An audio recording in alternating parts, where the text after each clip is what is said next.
Y quiero empezar diciendo algo que mi papá dice. Mi papá dice que el empoderamiento es una palabra nueva. Y es cierto. Él dice cuando yo estaba creciendo, inclusive cuando yo estaba creciendo, esa palabra no existía. Y me puse a investigar un poco acerca de esa palabra y como que se definió formalmente en los 80s. Pero hasta en esta época ha estado como de moda, por así decirlo, lo hemos estado usando más. Pero lo que significa la palabra empoderamiento, yo me metí a Google y puse empoderamiento. Y me salió que es la adquisición de poder e independencia por parte de un grupo social desfavorecido para mejorar su situación. Google dijo esto. Se los voy a leer otra vez. Empoderamiento, según la definición del mundo, lo podemos decir así, es adquirir poder e independencia de parte de un grupo social desfavorecido, es decir, de un grupo social que no tiene poder. Entonces reciben poder para mejorar su situación presente. Entonces, en pocas palabras, Google nos está diciendo que el empoderamiento es alguien que no tiene poder, le es dado poder para que esa persona mejore su situación por sí mismo. Eso es empoderamiento y eso es lo que vamos a estar hablando. Y cuando nosotros comenzamos a pensar en esta palabra, tal vez que es recientemente nueva, que es empoderar, que significa dar poder a alguien, yo pude nada más pensar en un título de la prédica para el día de hoy, y es de que yo quiero hablar acerca del corazón del Padre, del corazón de Dios. Y tengo varios puntos porque con mi papá estudiamos teología y nos enseñaron que tenemos que hacer puntos para que las personas se recuerden mejor de las prédicas, y no puedo dejar de hacer puntos. Pero si ustedes se llevan algo el día de hoy, lo que yo quiero que se lleven es de que el corazón del Padre, el corazón de Dios, es verme empoderado a mí. Ese es el corazón de Dios para nosotros. Entonces tal vez se les pueden olvidar los demás puntos que yo les diga, pero lo que sí quiero que se lleven a sus vidas y a sus casas y en el transcurso de la semana es de que el corazón de Dios es que Él nos quiere ver a nosotros, sus hijos, empoderados. Es decir, llenos de poder para que nosotros mejoremos una situación en la que estamos viviendo, según la definición que acabamos de leer en Google. Entonces vamos a hablar acerca de eso y les voy a pedir que cerremos nuestros ojos y que me acompañen en oración. Y le vamos a decir gracias, Padre Santo, porque tú eres bueno, porque tú eres digno, porque tú eres santo, tú eres único, Señor Jesús, de recibir toda la gloria y la honra. Y hoy queremos aprender acerca de tu corazón, acerca de quién eres tú, acerca de la esencia de tu ser. Y te pedimos, Dios, que nos hables, te pedimos que prepares nuestros corazones, que prepares nuestras mentes, Dios, para recibir tu palabra. Dios, hoy queremos ser buena tierra, Padre Santo. Hoy quiero sembrar tu palabra en mi corazón, Señor Jesús, y quiero que dé mucho fruto, Padre Santo. Desde ya me preparo y tal vez quito todo obstáculo en mi mente, cualquier distracción, cualquier cosa que atraviese mi mente. En el nombre de Jesús hoy la reprendemos y declaramos que vamos a hacer buena tierra y que la palabra de Dios va a producir mucho fruto. Así que gracias, Dios, por lo que vas a hacer. En el nombre de Jesús oramos. Amén. Yo quiero hablar acerca de varias verdades acerca del corazón de Dios en vernos empoderados. Y para hablar acerca de esto es como, tal vez va a ser un poco como bastante de información y bastante de teoría, pero yo quiero sentar primero estas bases para que podamos entender realmente cuál es el corazón del Padre. Y todo empieza en Génesis 1, 26 al 28, que vamos a leer en pantallas y lo vamos a poner. Y desde el principio de la creación, en Génesis 1, cuando Dios acaba de crear al hombre, Él se dijo a sí mismo, con la Trinidad, Él dijo, hagamos al hombre a nuestra imagen y semejanza. Eso fue lo primero que dijo. Y cuando Él dijo y tomó la decisión de hacer al hombre, pasa esto. Y Él dijo, hagamos al hombre a nuestra imagen y semejanza. Hagamos al hombre conforme a nuestra imagen, conforme a nuestra semejanza, y señoree en los peces del mar, en las aves de los cielos, y en las bestias, y en toda tierra, y en todo animal que se arrastre sobre la tierra. Lo primero que dijo Dios que iba a hacer al hombre es para que Él señoree, para que Él sea Señor. Y después dice Dios en el 27, y creó Dios al hombre a su imagen, a imagen de Dios lo creó, varón y hembra los creó. Y en el 28 dice, y los bendijo Dios y les dijo. Esto es bien increíble. Una vez cuando yo me iba a casar con Dana, Yo hoy fui con los papás de ella y les pedí su bendición. Pero muchos sabemos que pedir la bendición de alguien no es como, sí, que te va bien, sino es como dar una aprobación para hacer algo. Cuando yo les dije a mis suegros, miren, yo me quiero casar con su hija, y yo estaba esperando que ellos me dijeran, que me dieran su bendición, yo estaba esperando que en la bendición ellos me dijeran, sí, te damos la autorización para que puedas hacer algo. Y Jesús o Dios vino en Génesis 28 y Él bendijo al hombre. Es decir, cuando Dios nos bendice a nosotros, Él no solamente nos dice cosas buenas como que te vaya bien, o como lo decimos hoy en día, ¿verdad? Decimos un montón que tengas prosperidad, que tengas salud, y sabes, son buenos deseos que nosotros damos a las personas y pensamos que eso es como la bendición de Dios. Pero cuando Dios nos bendice, no es nada más que un buen deseo, es el poder para hacer algo. Así como cuando los padres bendicen a los hijos, a los yernos y le dicen, te puedes casar con mi hija, es la aprobación de que Él puede hacer algo. Lo mismo es Dios hace con nosotros, Él nos da la aprobación para poder hacer algo. Entonces cuando pasa aquí en el versículo 28, Él dice, y los bendijo Dios. Dios está dándonos la aprobación para hacer algo. Pero la bendición de Dios fue esta. La bendición de Dios fue, fructifiquen, multiplíquense, llenen la tierra, sojuzguen la tierra. Es decir, sojuzgar es tener dominio sobre, o sea, dominen toda la tierra y señoreen en la tierra, en los peces del mar, en las aves de los cielos y en todas las bestias que se mueven sobre la tierra. Entonces, desde el principio de la creación, yo miro que aunque la palabra empoderar es una palabra nueva, esta palabra es lo que está en el corazón del Padre. Él, desde que creó al hombre, en su corazón estaba de que el hombre tuviera poder para hacer algo, que él tuviera todo lo que él necesitaba para fructificar, para multiplicar, para llenar la tierra, para sojuzgarla y para señorear. Ese es el corazón de Dios. Entonces, del mero principio de la creación comenzamos a ver de que Dios quiere vernos a nosotros como sus hijos empoderados. Entonces, el corazón del Padre siempre ha sido el de darnos poder para mejorar nuestra situación actual. Yo cuando, en mi niñez, yo me recuerdo que mis papás nos metieron a un colegio que era un colegio bilingüe, y ellos, como padres nuevos, ellos dijeron, y tenían algo muy claro, ellos dijeron, yo quiero que mis hijos aprendan inglés, porque seguramente si ellos aprenden inglés, ellos van a tener mejores oportunidades en la vida.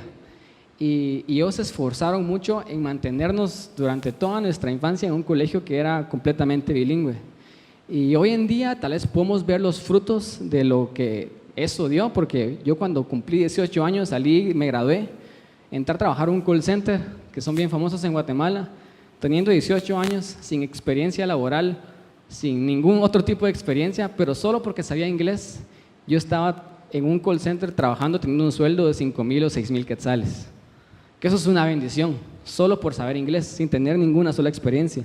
Entonces, lo que mis papás habían sembrado por muchos años y todo el esfuerzo que ellos hicieron en pagar este colegio, porque yo me recuerdo que este colegio era caro, y ellos tal vez nos metieron y tomaron esa decisión de darnos unas oportunidades que ellos no tuvieron, y ellos se sacrificaban un montón. Y yo les puedo decir seguramente y confiadamente, si no les pueden preguntar a ellos, que ellos tal vez nos metieron a un colegio que ellos sabían que no tenían los ingresos para pagarlos la mayoría del tiempo, pero aún así no sé cómo lo hacían, pero ellos se esforzaron. El día de hoy mi hermana trabaja de traducir cosas de inglés a español, y eso le sigue dando de comer a ella. Mi hermano está trabajando en otro país igual porque sabe inglés. Entonces yo miro cómo la decisión de un padre y de padres que tienen el corazón de ver a sus hijos en otro nivel tal vez, o en otra bendición, o verlos empoderados, ver que ellos salgan a una situación en la que ellos nunca pudieron pasar, ahorita tuvo y está experimentando un montón de éxitos. Pero yo me recuerdo de eso, y realmente es el corazón de un buen padre. Un buen padre siempre dice acerca de sus hijos, yo quiero que mis hijos salgan adelante, yo quiero que mis hijos tengan mejores oportunidades que las que yo tuve, yo quiero que mis hijos construyan su casa en donde yo terminé de construir mi techo, que mi techo para ellos sea su suelo. Eso es lo que un buen padre dice, ¿o no? Para los que son padres acá.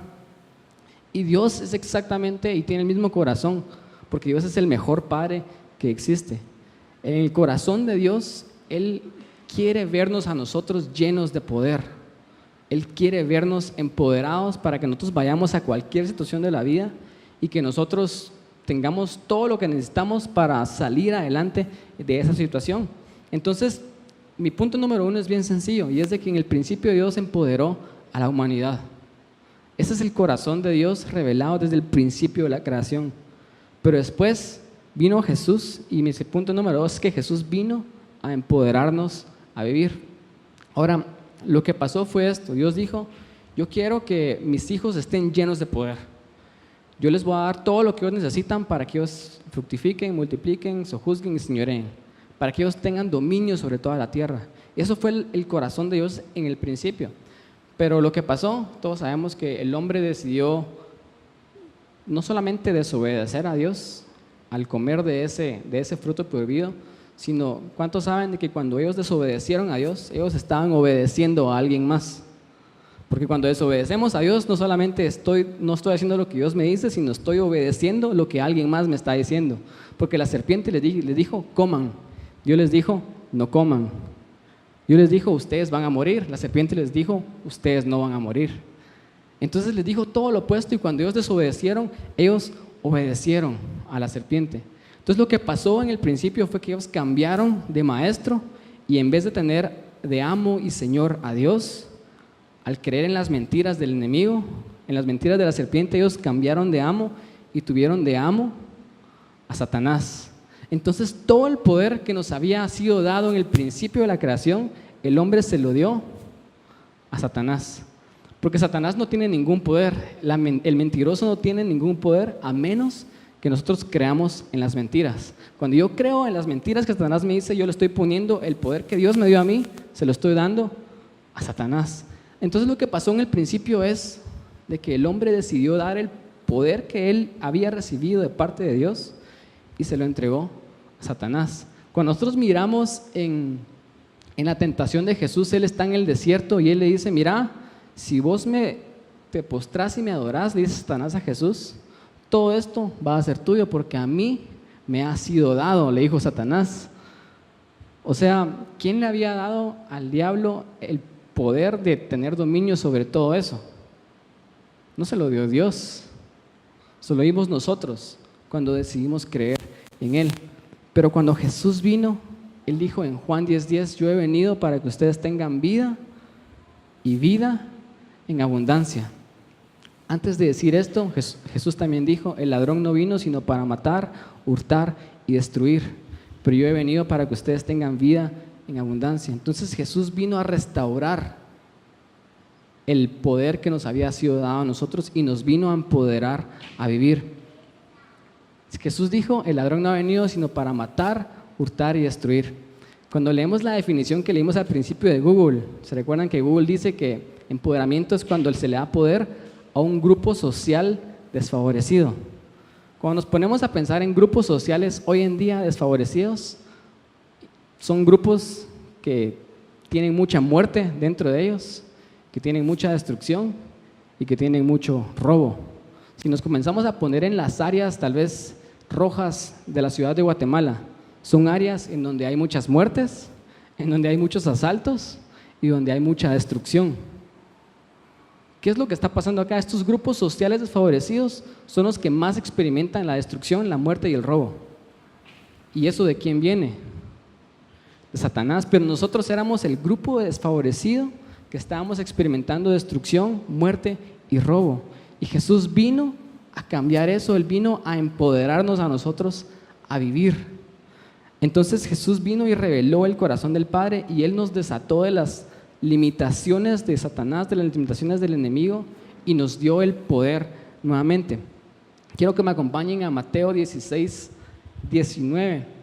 Y lo que está pasando acá es de que Jesús acaba de preguntarle a sus discípulos, ¿quién dicen los hombres que soy yo?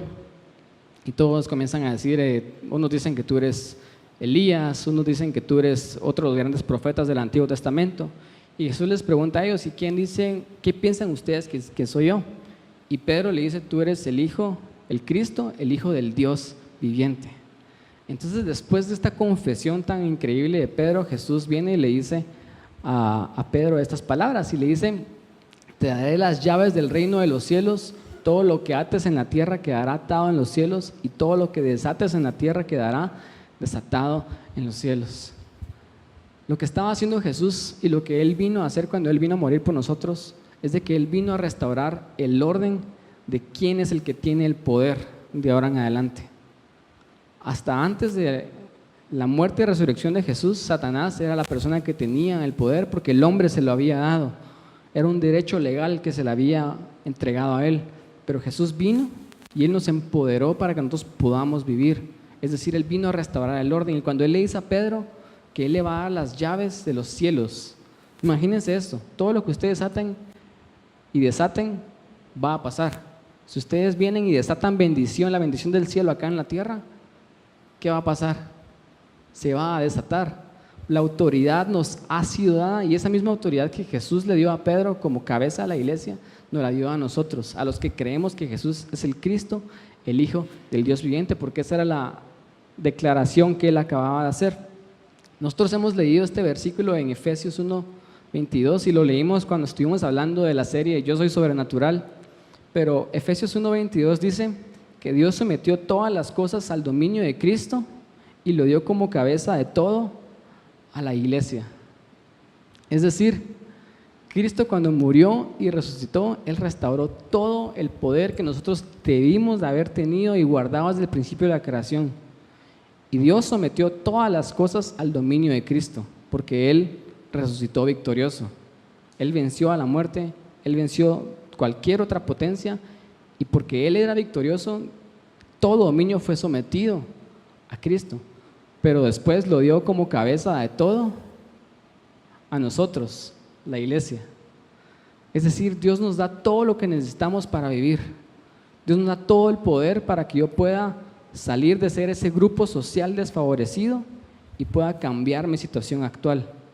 Cuando la definición de Google que leíamos al principio dice que empoderamiento es el poder que se le da al grupo social desfavorecido para cambiar su situación, no nos está diciendo de que es el gobierno viniendo y haciendo las cosas por ellos y diciendo, bueno, este es un grupo social desfavorecido, yo voy a venir y yo voy a meterme y yo voy a hacer las cosas, sino es yo voy a darle a ellos el poder para que ellos solitos salgan de la situación en la que están. Y es exactamente lo que quiere Dios hacer con nosotros. Él viene y nos da el poder a nosotros porque Él nos quiere ver a nosotros mismos empoderados. El punto número 3 que tengo es que el empoderamiento de Dios quita las limitaciones de nuestra vida. El empoderamiento de Cristo sobrepasa cualquier desempoderamiento que exista, incluyendo el desempoderamiento del pecado. Porque esto es lo que pasa. Yo lo miro así. Cuando Adán y Eva decidieron obedecer a la serpiente, ellos decidieron ir por el otro camino. Como les dije, no solamente fue desobedecer a Dios, sino fue obedecer al enemigo. Entonces solo hay dos caminos: o seguimos el camino de la vida que nos lleva a estar empoderados, o seguimos el camino de la muerte que nos lleva a estar desempoderados. ¿Y cuál es el camino de la muerte? Pecar, que fue lo que pasó con Adán, errar al blanco. Entonces, si Dios nos empodera, el pecado nos desempodera. Cada vez de que yo decido ir en contra de lo que Dios me está diciendo, yo estoy perdiendo el empoderamiento que Dios me ha dado en el principio. Entonces, si lo miramos desde este punto de vista, nosotros podemos decir, wow, el pecado es poderoso. El pecado es una gran entidad y realmente puede deshacer inclusive las mismas obras de Dios. Pero no es así. El pecado no tiene ningún poder sobre nosotros a menos que yo decida dárselo a Él voluntariamente. Otra vez, el mentiroso Satanás no tiene ningún poder a menos que yo decida creer en las mentiras que Él me está diciendo. Vamos a leer Romanos 5:17 para ejemplificar lo que les estoy hablando. Perdón, yo sé que es como bastante teoría. Ya voy a darles un ejemplo para que escuchen esto y lo miren de otra perspectiva, pero Romanos 5:17, Pablo nos está hablando y él dice, pues si por la transgresión de un solo hombre reinó la muerte, es decir, porque solo pecó Adán, solo uno se necesitó, la transgresión de una sola persona bastó para que reinara la muerte. Cuando lo miramos así, nosotros decimos, el pecado realmente es una cosa seria, porque solo requiere un pecado para que la muerte reine. Y si lo miramos así, nos podemos sentir bien desalentados y frustrados de que tal vez no hay una opción. Pero si seguimos leyendo, Pablo dice esto: pero con mayor razón los que reciben la abundancia de la gracia y el don de justicia reinarán en vida por medio de un solo hombre. Pablo está diciendo, con mayor razón reciben los que reciben en abundancia la gracia.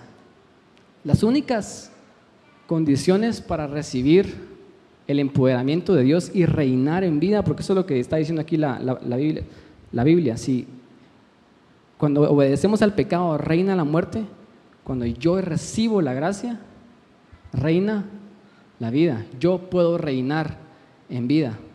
Y lo que está pasando acá es de que este empoderamiento se recibe primero con una decisión, porque ¿cuántos sabemos que la gracia es un regalo? Es un regalo inmerecido. Decimos que la gracia es el regalo inmerecido de Dios, pero yo puedo venir y yo puedo comprarte algo, yo puedo venir y ir a tal vez a ahorrar, y ahorré tal vez 1,500 quetzales y me esforcé en ahorrar ese dinero. Entonces voy a Oakland Mall y te compro un regalo y después vengo con vos y te digo, mira, te compré esto. Aunque es un regalo y tú no hiciste nada para merecerlo, tú me puedes decir, no, gracias, ya tengo un par de zapatos, pero buena onda, tal vez a la siguiente. Aunque es un regalo y es un gesto que yo te estoy tratando de dar, aún así nosotros decidimos si lo recibimos o no. Y es lo que pasa con el regalo inmerecido de la gracia. Es algo que no merecemos, pero aún así requiere que nosotros lo abracemos, requiere que nosotros lo recibamos. Eso es lo que Pablo está diciendo acá. Con mayor razón, los que reciben la abundancia de la gracia y el don de la justicia. ¿Cuál es el don de la justicia según lo que leemos aquí en Romanos? El don de la justicia es creer que porque Jesús fue justo y murió en la cruz por mis pecados y en mi lugar, entonces yo soy hecho justo, yo soy justificado. Es creer en lo que Jesús hizo en la cruz del Calvario. Entonces, cuando recibimos la gracia, ese regalo inmerecido, y creemos en el don de justicia, en lo que Jesús hizo por nosotros, reinaremos en vida. Esta frase me gusta un montón, porque ¿cuántos quisieran reinar en su vida acá? Cuando hablamos de reinar en vida, ¿ustedes creen que alguien que está reinando en algo está pasando limitaciones o se está limitando tal vez por las cosas de este mundo? No, alguien que está reinando en vida está yendo de victoria en victoria, de gloria en gloria. Y esa es la voluntad de Dios para nosotros, porque Él nos quiere ver empoderados. Él quiere que nosotros reinemos en vida por medio de un solo hombre, que es Jesucristo. Entonces, realmente depende de nosotros, y el empoderamiento que Dios nos quiere dar a nosotros sobrepasa cualquier limitación, inclusive la misma limitación del pecado. Pero como les dije, y este es mi punto número 4, es de que lo único que tenemos que hacer para recibir ese empoderamiento es creer y confesar. Y eso nos va a empoderar a experimentar lo que Jesús ganó por nosotros. Lo único que dice Pablo que tenemos que hacer para reinar en vida es recibir la gracia. Recibir la gracia es decir, Dios, yo reconozco que tú moriste por mí, por mis pecados, y yo te acepto en mi corazón como Salvador. Eso es recibir la gracia de Dios, y eso es lo único que tengo que hacer para ser empoderados, porque el corazón de un padre es empoderar a sus hijos, pero yo no puedo ser hijo si primero no acepto el regalo de la gracia. Entonces lo único que tengo que hacer es creer y confesar ese empoderamiento en mi vida. Entonces el empoderamiento de Dios no viene de manera automática a nuestra vida, sino se accede por fe, se accede a través de creer y confesar lo que Dios ha hecho por nosotros y lo que Dios puede hacer en nosotros. Y ahora sí, me quiero ir a un ejemplo y quiero que vayamos y leamos Ezequiel 37:3. Tal vez muchos hemos escuchado esta historia o la hemos leído, pero lo que está pasando acá es de que viene Dios y Él lleva en el espíritu al profeta Ezequiel a un valle donde había muchísimos huesos secos. Y no sabemos qué había pasado en ese valle, pero seguramente había habido una gran guerra, se murió miles de personas y se quedaron todos los cuerpos tirados, nadie los enterró nunca. Entonces esos cuerpos se convirtieron en huesos y después llegaron a ser completamente puros huesos secos. Entonces viene Dios y lleva a Ezequiel a este lugar, pero mientras está en este lugar, lo increíble es que Dios le dice, mira, comienza a caminar, comienza a ver todo el lugar. Entonces Ezequiel comienza a caminar y comienza a ver los huesos secos, como diciendo, Dios realmente quería que él se asegurara de que esos huesos sí estaban secos. ¿Qué simboliza un hueso seco? Simboliza muerte. Un hueso es algo que está muerto, es algo que no tiene ninguna esperanza de vida. Entonces viene Dios y le dice a Ezequiel, quiero que mires bien que realmente todos estos huesos están muertos y que aquí no hay ninguna sola esperanza de vida. Entonces Ezequiel comienza a ver todo el lugar y después en el versículo 3, en Ezequiel 37:3, el Señor le pregunta a Ezequiel y le dice, hijo de hombre, ¿cobrarán vida estos huesos? ¿Qué hubieran respondido ustedes? ¿Cuál es la respuesta natural?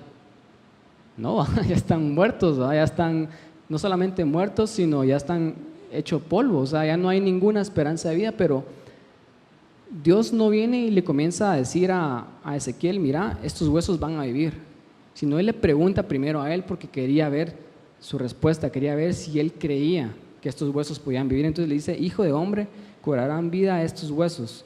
Y Ezequiel le respondió, Señor Dios, tú lo sabes. Se quitó re bien la respuesta, ¿verdad? Porque no le dijo, no creo, sino le dijo, tú sabes Dios, porque tú sos soberano, tú conoces todas las cosas. Pero dice, realmente no lo sé, porque yo puedo decir que no, pero yo no sé lo que tú sos capaz de hacer. Esa fue la respuesta básicamente de Ezequiel. Entonces el Señor le dijo a Ezequiel, le dijo, profetiza sobre estos huesos y dile, huesos secos, oigan la palabra del Señor. Entonces Dios le da una orden a Ezequiel y le dice, ¿van a vivir estos huesos o tienen oportunidad de vivir? Y él dice, realmente no lo sé. Pero Dios viene y le dice, profetiza sobre estos huesos secos y declara vida en ellos.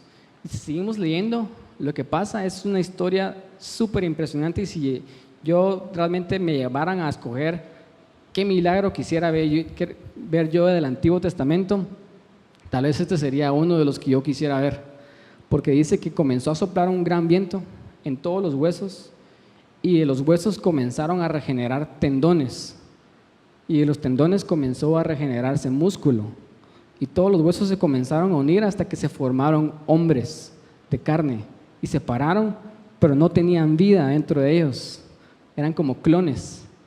O como clones, iba a decir androides, pero los androides son de metal, eran como clones.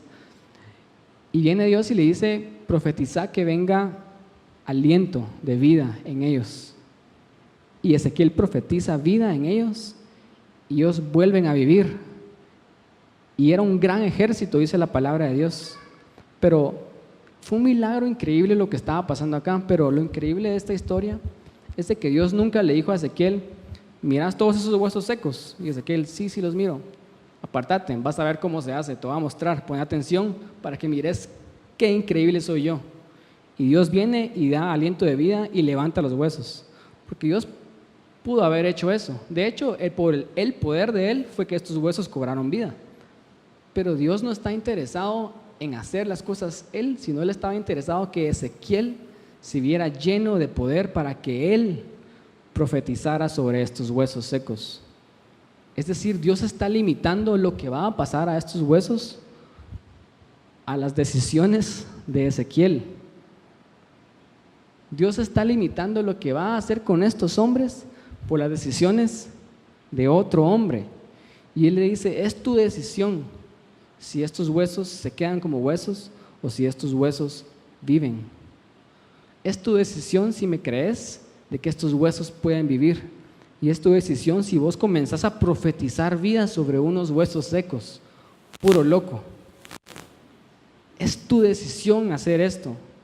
Y Dios nos da ese empoderamiento para que nosotros nos miremos empoderados y comencemos a ser ese grupo social desfavorecido que empieza a cambiar su situación presente. Dios no estaba interesado en demostrarle algo a Ezequiel y decirle, mira, tenés que adorarme más y saber de que yo soy digno y que yo soy único, porque realmente Él es digno y Él es único. Pero Él estaba interesado en ver a Ezequiel empoderado. Entonces Dios ha decidido realmente asociarse con nosotros, y eso es lo que me impresiona el corazón de Dios, porque cuando Él pudiera hacer las cosas por Él solo, porque Él dice, si nadie habla, las piedras van a hablar, ¿va? Cuando un profeta quería ir en contra de lo que Dios quería que él dijera, se levanta una burra y comienza a hablar al profeta. O sea, realmente Dios pudiera hacer las cosas por él solo, Él tiene el poder para hacerlo, pero Él decide asociarse con nosotros. Eso es lo increíble del corazón de Dios, porque un buen padre nunca va a querer ser más que sus hijos. Un buen padre quiere ver a sus hijos levantarse también con poder. Un buen padre empodera a sus hijos, les da todo lo que ellos necesitan para que ellos cambien la situación en la que ellos están viviendo. Y ese es el corazón de Dios. Él decide asociarse con nosotros y Él quiere que tomemos la autoridad que ya nos ha sido dada y profeticemos a cada situación de la vida.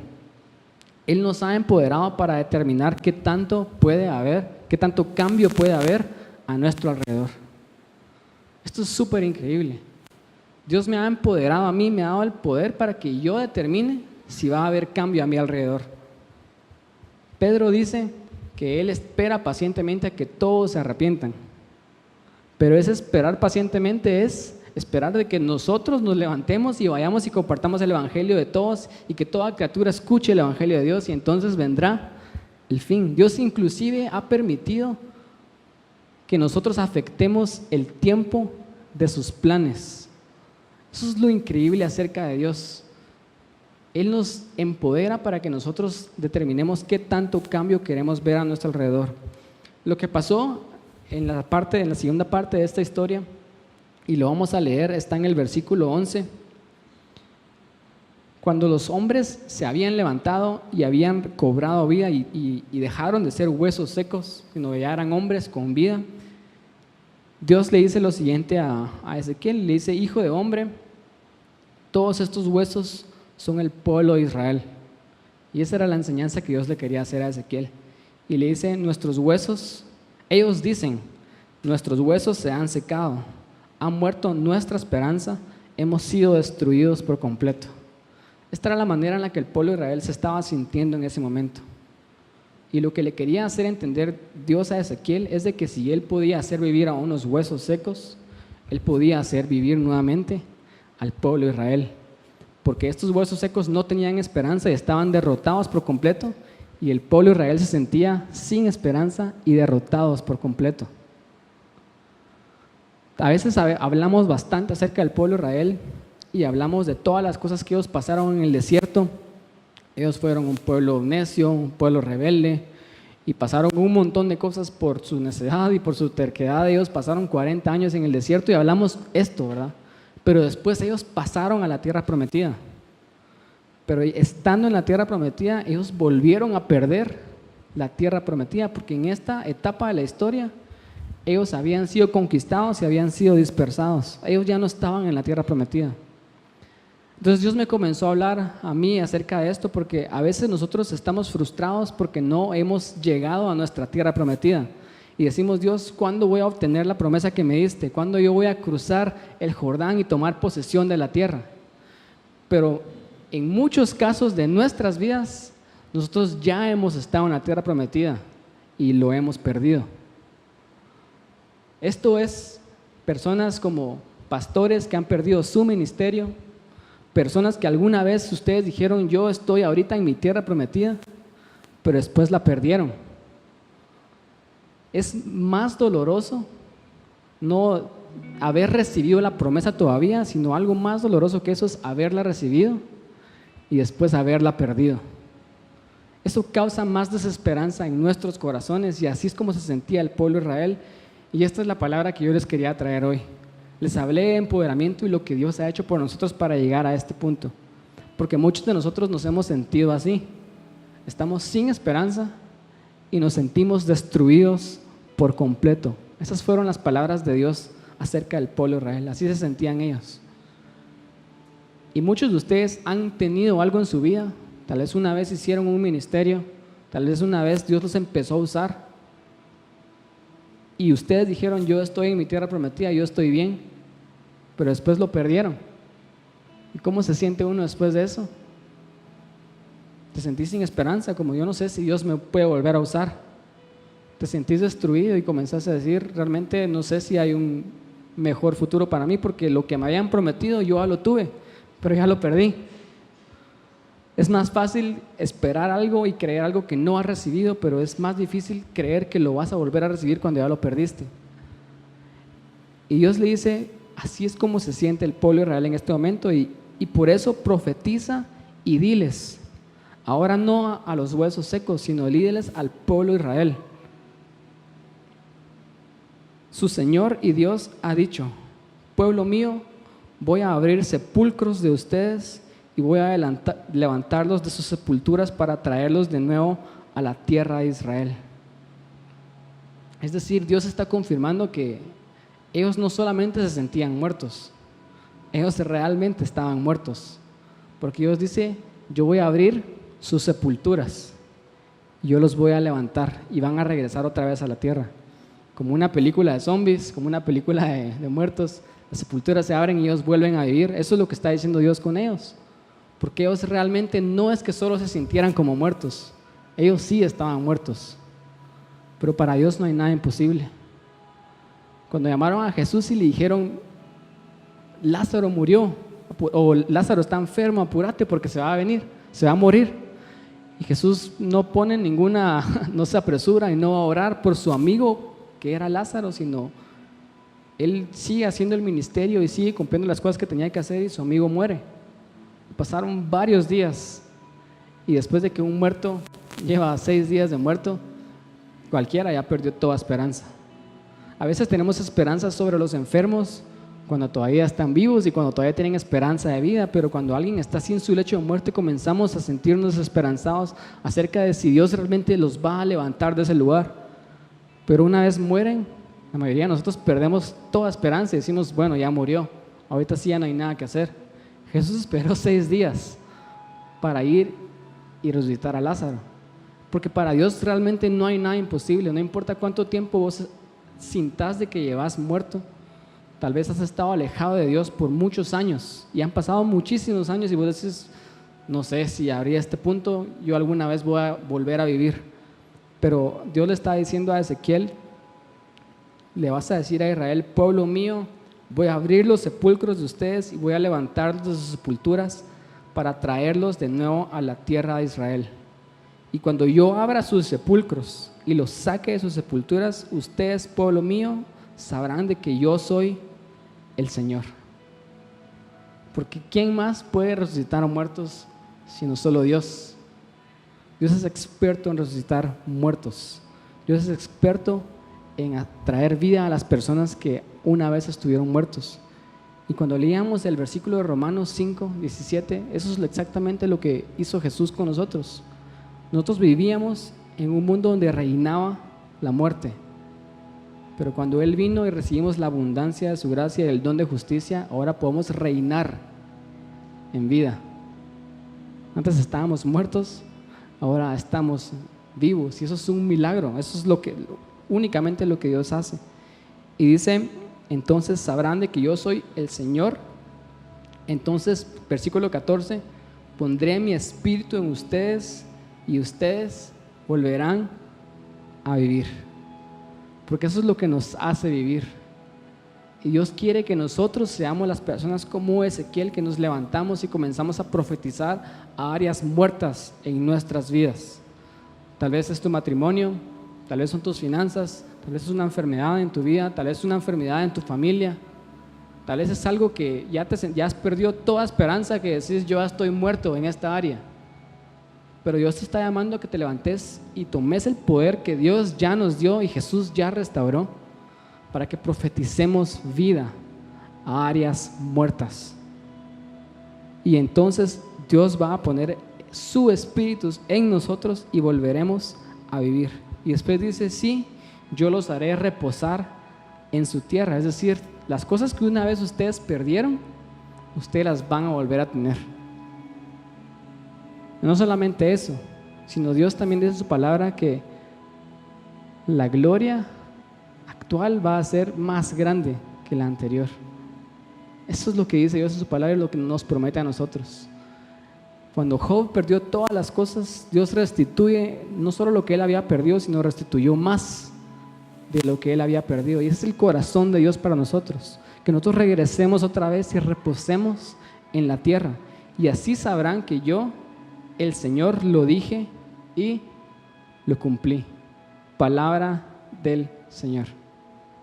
Es lo que hemos estado creyendo como iglesia, lo que hemos estado creyendo como hijos de Dios, de que si Dios dice algo, Él lo va a cumplir. Lo único que tenemos que hacer es apropiarnos de esas promesas, es confesarlo, es levantarnos como Ezequiel y comenzar a profetizar vida a cada área de nuestra vida. Así que por favor, pongámonos de pie y eso es exactamente lo que vamos a hacer hoy.